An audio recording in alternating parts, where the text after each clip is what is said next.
So if you watched my last video, you probably saw that when I came across the hair porosity section of the hair type quiz, that I mentioned hair porosity is probably the most important thing to know about your hair. If you didn't watch that video, you might as well go watch it. I mean, it's right there. Just do it.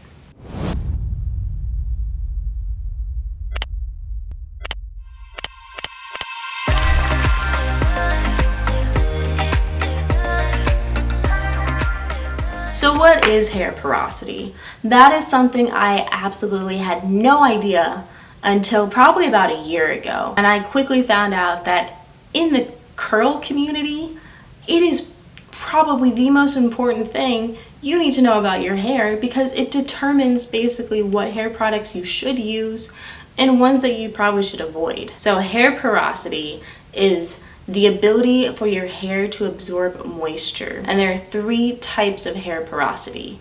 There's low, medium, and high. Medium is typically considered normal.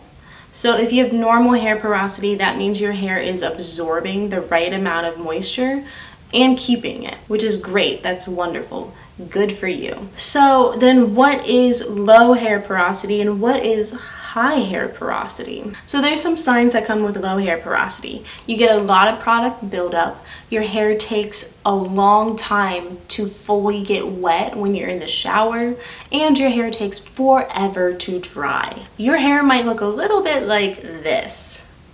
Here you have your cuticles. They're very much closed, so it's not allowing a lot of moisture in. Now let's talk about high porosity.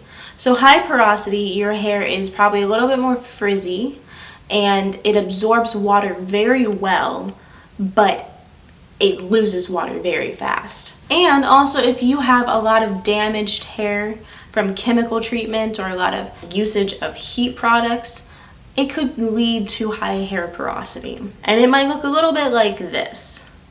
Here you have your cuticles. They're very much open, which is great for allowing moisture to come in, but they're remaining open so moisture can easily go out.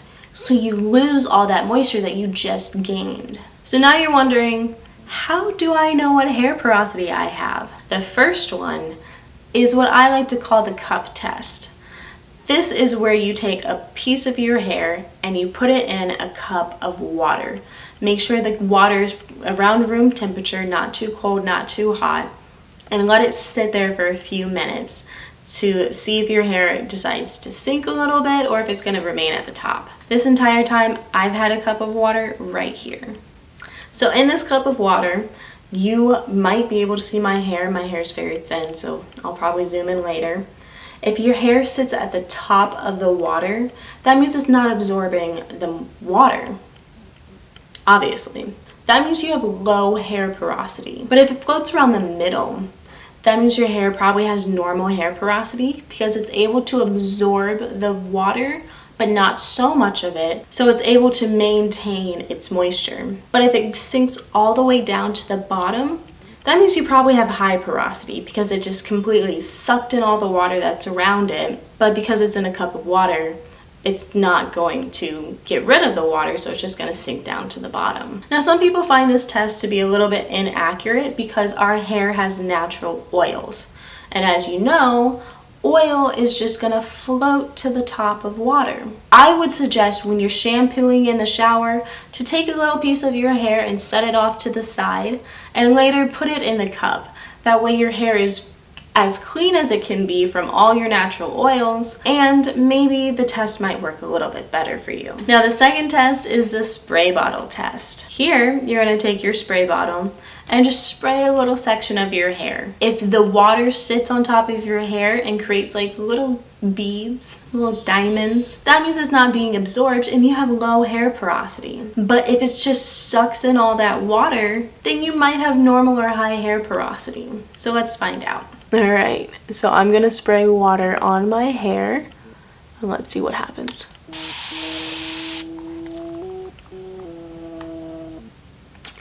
Oh, look at that. It looks beautiful, but this means I have low hair porosity. Now, the third test is the Strand test. Now this is kind of similar to figuring out what width of hair you have. You take one strand of your hair. My hair's so thin, it's so hard to just grab one. Okay.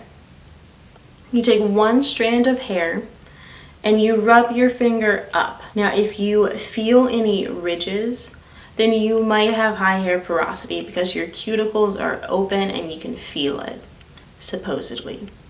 If you have low hair porosity like mine, you don't feel anything. It just feels like a very smooth line. I don't know how reliable that test is just because I've only felt low hair porosity, and maybe with high hair porosity it does feel a little bit different. But I'm gonna leave that up to you to figure out what test works best for your hair type to figure out what your hair porosity is. Thank you so much for watching this video. I hope this helped you in determining what type of hair porosity you have in order to move forward and make your hair happy, healthy, and moisturized.